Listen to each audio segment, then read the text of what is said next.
Karen's lawyer, Dennis Westbrook, looked exactly like what central casting would order for sleazy attorney: cheap suit, aggressive cologne, and the kind of smile that suggested he'd sue his own grandmother for the right price. Wrongful termination in an HOA is tricky, he explained, spreading Karen's documentation across his desk. But harassment, conspiracy, those we can work with. Karen leaned forward. I have dirt on every single board member. Eleanor Hartwell's been skimming money from the community fund for her personal landscaping. Bob Martinez built that deck without permits. And David Kim. He's been running an unlicensed car repair business out of his garage. Evidence. Karen produced a thick folder. Photos, receipts, witness statements. I've been documenting violations for 3 years. Dennis whistled. This is thorough. Obsessive even. It's called being prepared. While Dennis reviewed her files, Karen's phone buzzed. A text from her neighbor, Janet Mills. Karen, I'm sorry about what happened. Some of us didn't want you removed. Meet me at Starbucks on 5th Street at 3 p.m. Karen's pulse quickened. Finally, an ally. Starbucks was crowded, but Karen spotted Janet immediately, nervous energy radiating from her corner table. Janet was one of the newer residents, someone Karen had actually helped when she'd first moved to Willowbrook. Thank you for coming, Janet said, sliding a latte across the table. I feel terrible about the board meeting. The whole thing was orchestrated. What do you mean? Janet glanced around nervously. Eleanor's been planning this for months. She's been holding secret meetings, building a case against you. The pool thing was just the excuse they needed. Karen's blood pressure spiked. What meetings? Saturday mornings at the community center.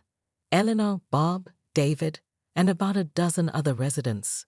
They called it the Neighborhood Improvement Committee, but everyone knew it was really the Get Rid of Karen Committee. That's a direct violation of the HOA bylaws, Karen said, her mind racing. All board meetings must be public with 72-hour notice. There's more. Janet pulled out her phone, showing Karen a group text thread. They've been coordinating their stories, making sure their violations were hidden before they moved against you. Karen screenshot the messages, her hands trembling with rage. Do you have any idea what they're planning next? Complete restructuring of the HOA. New bylaws, new board positions, new everything. They want to eliminate the president position entirely and create a council system. Janet's voice dropped to a whisper. And they're planning to assess every resident for community improvements that will cost thousands. Karen's mind clicked into overdrive. Janet, I need you to do something for me. Can you still access the community center security cameras? My husband's on the maintenance crew, but I need footage of those secret meetings, all of them. Janet looked terrified. Karen, I don't want to get in trouble. You won't, but if they succeed in their little coup, your property values will plummet, and you'll be paying assessments for the rest of your life. Karen leaned forward. Help me stop them, and I'll make sure you're protected when I regain control. Janet nodded reluctantly. I'll see what I can do. As Karen drove home, she felt the familiar rush of a battle plan forming. Eleanor thought she'd won, but Karen had been fighting wars like this since college. She'd toppled student government presidents, PTA boards, and even a city councilman who'd crossed her. Her phone rang. Dennis. Karen, I've reviewed your files. This is a goldmine. We can file for injunctive relief, demand a new election, and potentially pursue criminal charges for conspiracy and misappropriation of funds. How long will it take? If we move fast. 2 weeks for the injunction hearing. But Karen, Dennis paused. Are you sure you want to do this? This kind of legal warfare gets messy, personal. Karen pulled into her driveway and stared at the pool company truck draining her contaminated water. Dennis, they humiliated me in front of the entire neighborhood. They destroyed my reputation and cost me my job. It's already personal. Then let's go to war. The security footage was better than Karen had hoped. Crystal clear video of Eleanor's secret meetings, complete with timestamps, and audio of them discussing Operation Clean Sweep, their codename for removing Karen from power. This is conspiracy to commit fraud, Dennis explained, freeze-framing a shot of Eleanor literally writing Karen's violations on a whiteboard. And look at this. They're planning to award the landscaping contract to Eleanor's brother-in-law without competitive bidding. Karen felt vindicated as she watched her enemies plot her downfall. When do we file? Tomorrow morning. I'm requesting an emergency injunction to halt all HOA activities until we can sort this out. But Karen had other plans brewing. She'd spent the weekend making calls, and Janet wasn't her only ally. It turned out that Eleanor's heavy-handed approach had created more enemies than friends. Her doorbell rang. Karen opened it to find Marcus Webb, the Willowbrook Estate's maintenance supervisor, holding a bouquet of flowers and looking thoroughly uncomfortable. "Mrs. Whitmore, I wanted to apologize. What happened to you wasn't right." Karen invited him in, sensing opportunity. Marcus had access to every house, every secret, every violation in the neighborhood. "I've been working these streets for 8 years, Marcus continued. "You were tough, but you were fair. These new people, they're different. They want to fire half the maintenance crew and hire some fancy company that charges triple. What else can you tell me?" Marcus glanced around nervously. "Well, there's the matter of the community fund. Eleanor's been using it for personal expenses. Her pool renovation last year? That came out of the emergency fund." Karen's eyes lit up. "Can you prove it?" "I've got receipts. She had me dispose of the invoices, but I kept copies. Figured someone might need them someday." Within an hour, Karen had documentation of embezzlement, fraud, and conspiracy. Her phone buzzed with messages from other residents who'd grown tired of Eleanor's regime. But the real bombshell came from an unexpected source. Madison Torres, the teenager who'd filmed Karen's pool incident, knocked on her door that evening. She looked sheepish, holding her phone. "Mrs. Whitmore, I need to show you something. I feel really bad about what happened." Karen led her to the living room, curious. "I was filming because I thought it would be funny, but I caught something else." Madison pulled up a video on her phone. "Look at the background." Karen squinted at the screen. There, barely visible through the fence, was Eleanor Hartwell in the Martinez backyard, frantically pulling up plants and moving garden decorations. "She was destroying evidence," Madison whispered. "All the violations she'd documented against you and other residents. She was covering up her own stuff while everyone was distracted by the pool thing." Karen's heart pounded. "Madison, this is incredibly important. Can you testify to what you saw?" "I already made a statement to your lawyer," Madison said. "Mrs. Whitmore, I know you could be strict, but you never lied to people. Eleanor's been lying to everyone." After Madison left, Karen called Dennis with the new evidence. "This changes everything," he said. "We're not just talking about HOA violations anymore. This is criminal conspiracy, tampering with evidence, and fraud. What's our next move?" "We file criminal charges tomorrow morning. And Karen, I think you should call the local news. This story is about to get much bigger." Karen hung up and walked to her window, looking out at the neighborhood she'd governed for 3 years. Tomorrow, she'd begin her comeback. But tonight, she savored the feeling of having her enemies right where she wanted them. Her phone buzzed with a text from an unknown number. "We know what you're planning. Drop the lawsuit or face the consequences." Karen smiled and typed back, "Try me." The war for Willowbrook Estates was about to explode into something much bigger than anyone expected. The video hit 10,000 views by noon.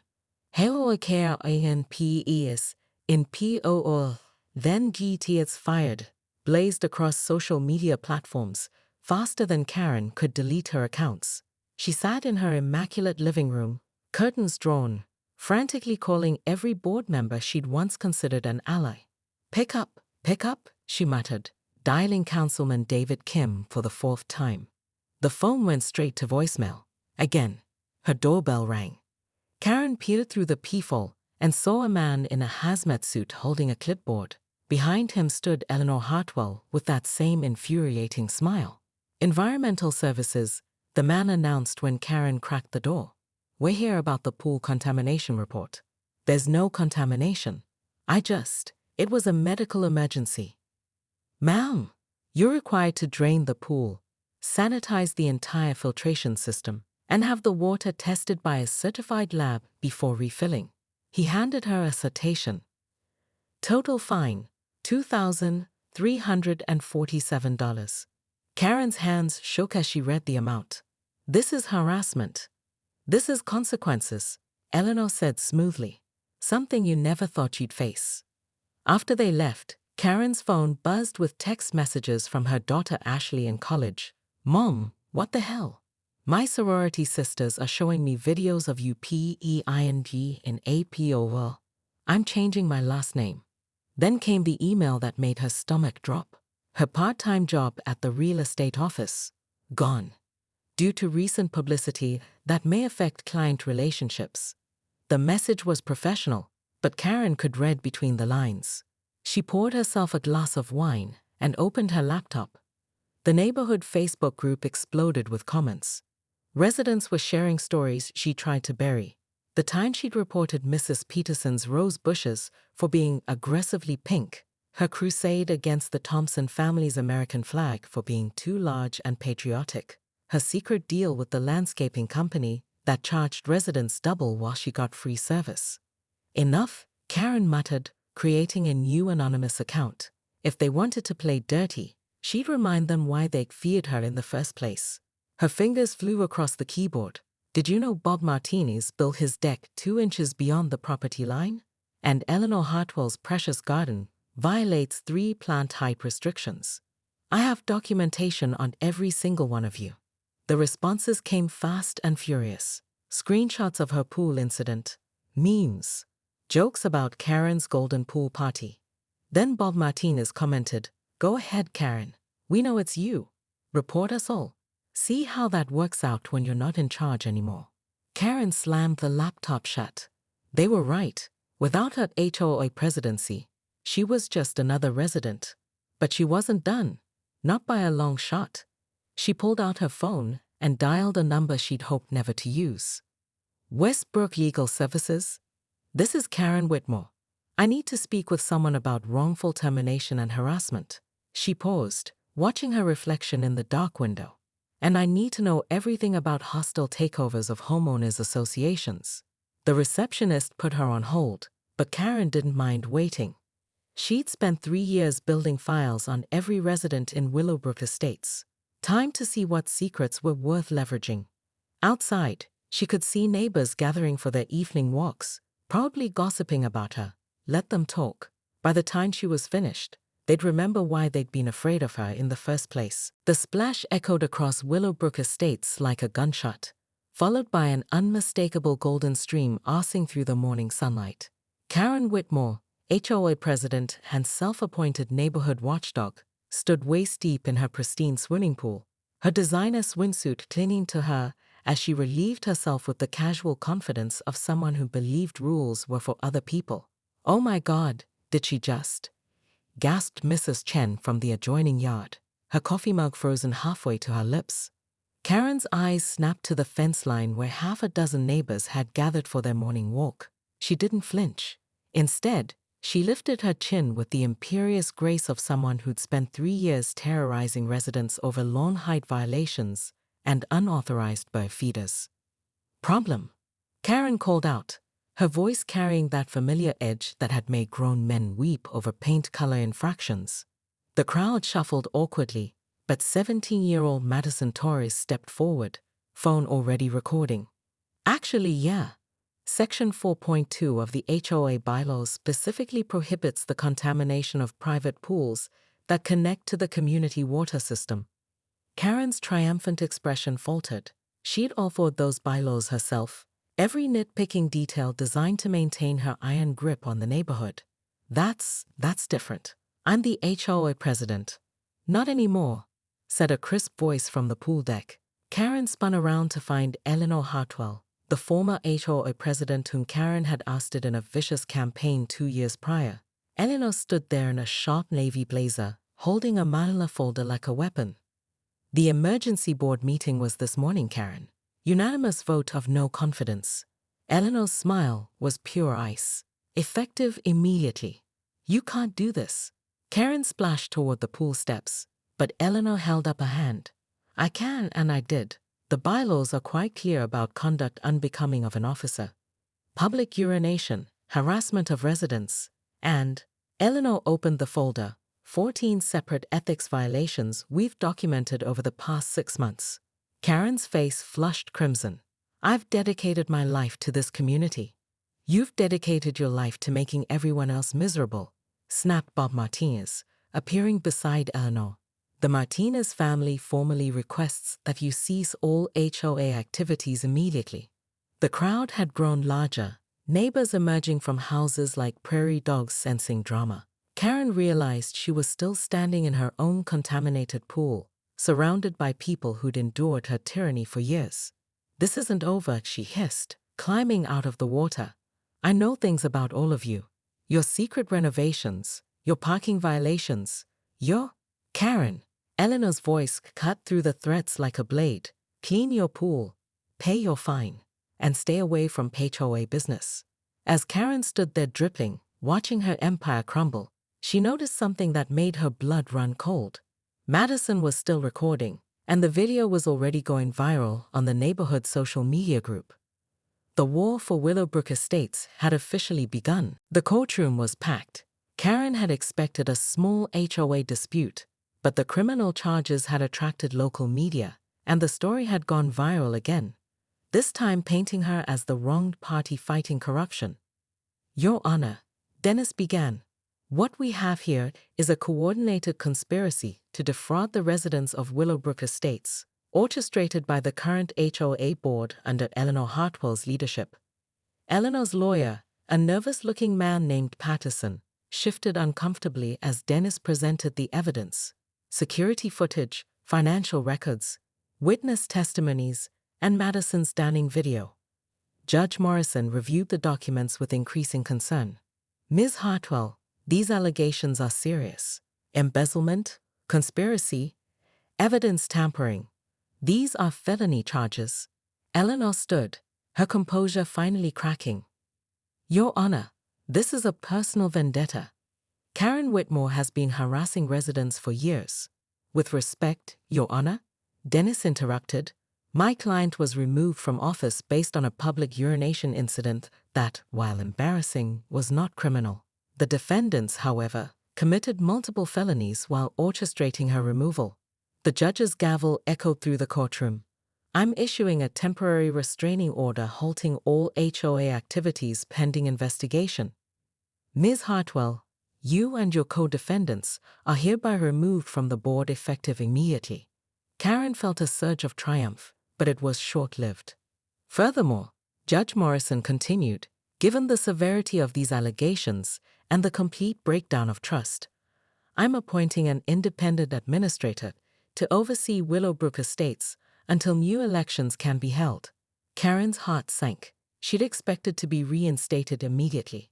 Outside the courthouse, reporters surrounded both sides. Eleanor pushed through the crowd without comment, but Karen stepped up to the microphones.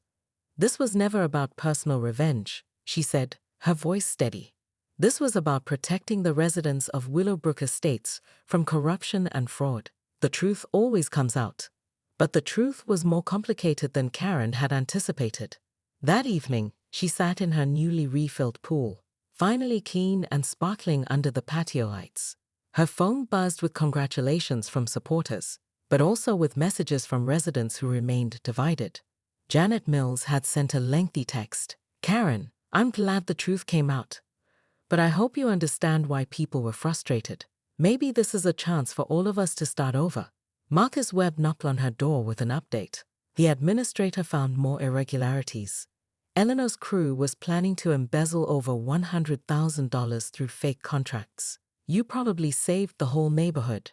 But it was Madison Torres who delivered the most surprising news.